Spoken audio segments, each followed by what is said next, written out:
All right, I'm on hole number 6 of the Monster Marsh tournament. I'm in Tuesday's qualifying round in the rookie division. Hole number 6 is hole number 5. So what happened yesterday? I was practicing. I was on hole number 6, and I came in here and I just went to hole number 7. That's the next hole, and that actually wasn't the next hole. The next hole was hole number 5. So on this par 3, this is okay. For me, this has never been a high percentage hole-in-one hole, and I don't think it has for many people. You can be very close, but it's just not one of those holes that I've gotten hole-in-ones here, and I'm sure everybody's either had or been like that close to the hole-in-one here. So you can get hole-in-ones here. It's just not a high percentage hole-in-one hole, and it's a super dangerous hole because if you roll past the cup, it goes downhill. So here's the green and here's the cup, and then it goes downhill. And so if you get caught on this side right here, you're on a roll. And then it hooks up, and then here's the fringe. So a lot of times it'll roll down the hill, and it'll get caught right here in this little bowl, and now you have a max overpower putt to get up to the green, and you are in big, big trouble.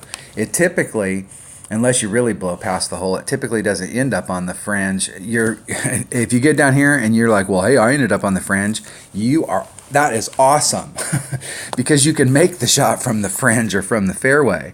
But if you get stuck up here, down here on this backside on the green, you're in big, big trouble. So if you do roll past the hole with any speed, start cheering that it's going to roll off the green because it's a max overpower putt if you don't.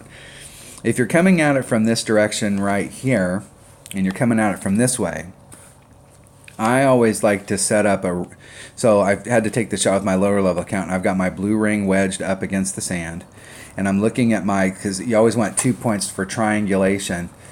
If you're looking for something, you always want 2 points. So this gives me 1, and my second point is that I want my second bounce to be right here on the fringe. So your ball guide's got you going in this direction right here, and you've got backspin and some side spin on there, but your ball guide's still leading you off out into the middle of nowhere, so you'll have to put curl on it. And so you're in this spot, you've got your second bounce here, and what you don't want is you don't want your second bounce so far forward that when you add curl, if you think of your arc, that when you add curl on it, that your second bounce is now going to engage the fair or the green, because then you'll go for a wild ride. You want it to be on that fringe so that when you add the curl on it in this direction and the ball goes from this angle to this angle, that this second shot is now still on the fringe. I'm not a big fan of bouncing at it from over here because it's very easy to end up in this sand up here. I want to stay away from that sand. That's why I'm off to the side 3 rings. But if you're going for this shot out here, try and pick some spot, white ring off. You can set the shot up however you want. That's the cool thing about these par 3s. Is you could go, I'm going to work my shot from over here with my right ring off and my second ring on the thing, and then I'm going to put on max curl because I got a club that's got lots of curl. If that's the way you want to set the shot up from out here and keep working it and working it, and you'll end up getting closer and closer and closer. I'm going to take the shot from right here with a sniper and a katana. And this is really only possible in rookie, this area out here.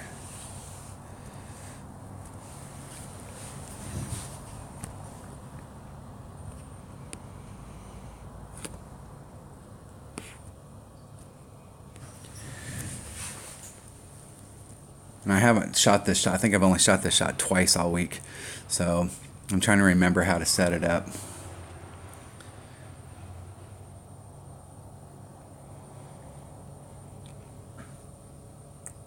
It always starts off, it's a little short, and then I work that out, and then it's always to the left. But I will tell you, on this particular hole, I would rather be a little short or a little to the left and make my putt and get the heck out of here. This hole is very tricky. You can end up in big trouble on this par 3 very easily. You can come at it with the best of intentions and end up in big, big trouble. And it's one of those older holes, so the green is massive.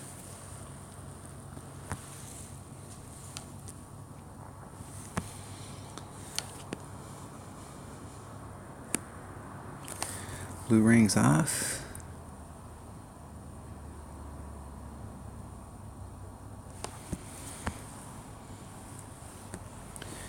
Three, one.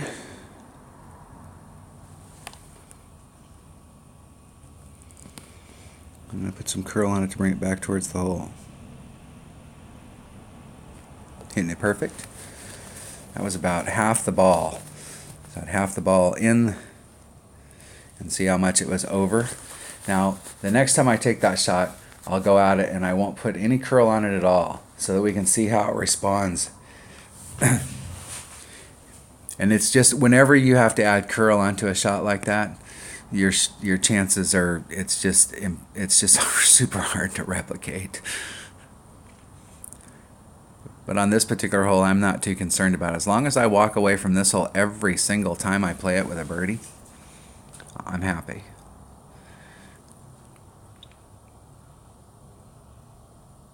And I have hit some hole-in-ones on this, and it's always awesome when you get one because I'm never even expecting to get a hole-in-one on this hole. It's one of those holes you get your birdie, you move on because there's too many other opportunities to pick up shots. It's not worth taking the risk.